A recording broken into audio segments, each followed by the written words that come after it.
नमस्कार, आप live cities देख रहे हैं। मैं हूं जय शुक्ला। देखिए इस वक्त की बड़ी खबर, और एक बार फिर से धरती डोल गई है। एक बार फिर से भूकंप के तेज झटके महसूस किए गए हैं। लोग जब अपने घरों में सो रहे थे तो अचानक कुछ देर तक धरती हिलने लगी, जिसके बाद अपने घर से बाहर निकल गए। लोगों में दहशत हो गया और डर के मारे कोई इधर भागा, कोई उधर भागा। राजधानी और आसपास के इलाके में डर का माहौल रहा और कुछ मिनट तक जब धरती लगातार डोलती रह गई, उसके बाद अफरा तफरी का माहौल कायम हो गया है। तो बड़ी खबर, एक बार फिर से भूकंप के तेज झटके महसूस किए गए हैं और इन तेज झटकों के साथ ही लोगों का घर से निकलना और लोगों का चौक चौराहों पर जमा हो जाना इस बात की ओर इशारा कर रहा था कि देखिए बड़ा खतरा है और बड़े खतरे की घंटी कहीं ना कहीं बज गई है। खबर हम आपको विस्तार से बताएं, लेकिन उससे पहले इतना जरूर जान लीजिए कि राजधानी और आसपास के इलाके में उस वक्त यह भूकंप महसूस किया गया जब भोर का समय था, 5 साढ़े 5 बजे के आसपास। हालांकि एग्जैक्ट टाइम हम आपको आगे चल के बता देंगे, लेकिन इसी समय में अचानक भूकंप आता है और तेज झटकों के साथ लोग अपने घरों से बाहर निकल आते हैं। अब देखिए खबर क्या है। खबर यह है कि दिल्ली एनसीआर में भूकंप के तेज झटके महसूस किए गए हैं।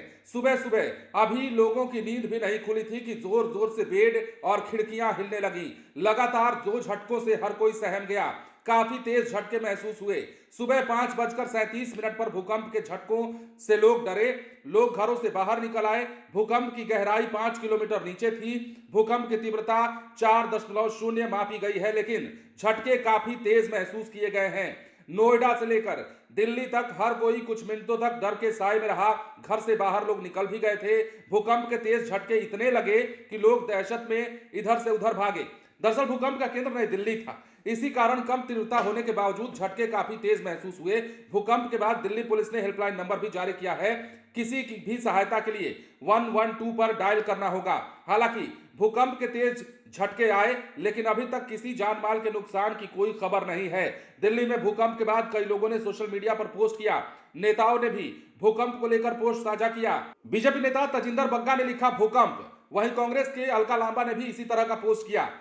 दिल्ली में अब हम आपको बताते हैं कि कब कब भूकंप के झटके महसूस किए गए हैं, यह भी आपके लिए जान लेना बहुत जरूरी है। 27 जुलाई 1960 में पहली बार दिल्ली में जो है वहां उस हिसाब से, उस दौरान से अगर हम आंकड़ा देखें तो 1960 में दिल्ली में 5.6 तीव्रता का भूकंप आया। कई इमारतों को आंशिक नुकसान पहुंचा। 5 मार्च 2012 को दिल्ली में 4.9 तीव्रता का भूकंप आया। 12 नवंबर 2022 को 5.4 की तीव्रता का भूकंप आया। तो ठीक इसी प्रकार 23 जनवरी 2023 को दिल्ली में 5.8 की तीव्रता का भूकंप महसूस किया गया था। फिर इसी साल 21 मार्च 2023 को दिल्ली में 6.6 तीव्रता का भूकंप मापा गया। 5 अगस्त 2023 को दिल्ली में 5.8 की तीव्रता का भूकंप एक बार फिर से आया। तो ये अपडेट है और ये 1960 के बाद से दिल्ली में जब जब भूकंप आया है हमने आपको बताया है। लेकिन आज सुबह क्या हुआ? आज सुबह जब लोग अपने घरों में सोए थे, 5 बजे का वो समय होगा, 5:37, हालांकि एग्जैक्ट टाइमिंग बताई जा रही है। ये समय था जब लोग अचानक अपने घरों में हिलते महसूस करने लगे। अब देखिए 4.0 की तीव्रता जरूर थी, लेकिन चूंकि भूकंप का केंद्र दिल्ली में ही था, नई दिल्ली में इसका केंद्र था, इसलिए यहां पर इसके झटके काफी तेज महसूस किए गए, जोर जोर से महसूस किए गए। खिड़कियां और दरवाजे हिलने लगी, पंखा जो है वो हिलने लगा और काफी देर तक लोग डर के साए में रहे।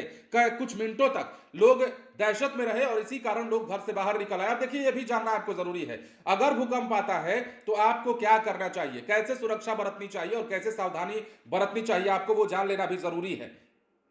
सुरक्षित रहने के लिए आप कई कदम उठा सकते हैं, जैसे नीचे बैठना, छिपना और छिप करके कुछ पकड़ लेना जैसी विधि का पालन किया जा सकता है। अपने हाथों और घुटनों के बल जमीन पर आपको लेट जाना होता है। किसी मजबूत टेबल या डेस्क के नीचे छुप जाना होता है। एक हाथ में वस्तु को पकड़ें और दूसरे हाथ से अपने सिर और गर्दन को सुरक्षित रखें। अगर आप घर के बाहर हैं तो जमीन पर जहां है वहीं लेट जाइए और खुली जगह की ओर रेंगते हुए जाइए। इमारतों, बिजली की लाइनों और पेड़ों से दूर रहना होता है। ऐसे में आपको, अगर आप गाड़ी चला रहे हैं तो गाड़ी को तुरंत रोक दीजिए और उसमें ही रहिए। इमारतों, पेड़ों, ओवरपास और बिजली के तारों के पास रुकने से आपको बचना होगा। अगर आप बिस्तर पर पड़े हुए हैं तो वहीं पड़े रहिए और अपने सिर और गर्दन को तकिए से ढक लीजिए। अगर आप व्हील चेयर पर हैं या वॉक कर रहे हैं या वॉकर का इस्तेमाल कर रहे हैं तो अपने पहियों को लॉक करें और कंपन बंद होने तक वहीं पर बैठे रहें। एकदम हिलना नहीं है आपको। तो हमने आपको भूकंप आने के बाद जो सुरक्षात्मक गतिविधियां हैं वो करने को बताया है, जो आमतौर पर सुझाया जाता है, जो आमतौर पर सुझाव दिया जाता है कि भूकंप आने के बाद आपको क्या करना चाहिए, वो हमने आपको बताया है। लेकिन बड़ी खबर ये कि दिल्ली एनसीआर का इलाका सुबह सुबह जोर जोर से हिला है, और इतनी जोर से हिला है कि लोग, चाहे दिल्ली की बात करें, नोएडा की बात करें, दिल्ली एनसीआर का पूरा इलाका जो है, लोग अपने घरों से बाहर निकल आते हैं। जो अपार्टमेंट में होते हैं वो अपार्टमेंट के नीचे उतर आते हैं, लोग सड़कों पर जमा हो जाते हैं, गली मोहल्लों में जमा हो जाते हैं। हर कोई इस बात की चर्चा कर रहा होता कि आखिर ये हुआ क्या। अब हम आपको बार बार कह रहे हैं कि तीव्रता 4.0 थी, तीव्रता ज्यादा नहीं थी, जान माल का नुकसान नहीं हुआ है, लेकिन चूंकि इसका केंद्र नई दिल्ली में था, इसलिए वहां पर दिल्ली और आसपास के इलाकों में यह झटका तेज महसूस किया गया है। और यही कारण है कि सुबह सवेरे लोगों में दहशत देखी गई है, लोगों में डर का माहौल देखा गया है। बने रहें लाइव सिटीज के साथ। धन्यवाद।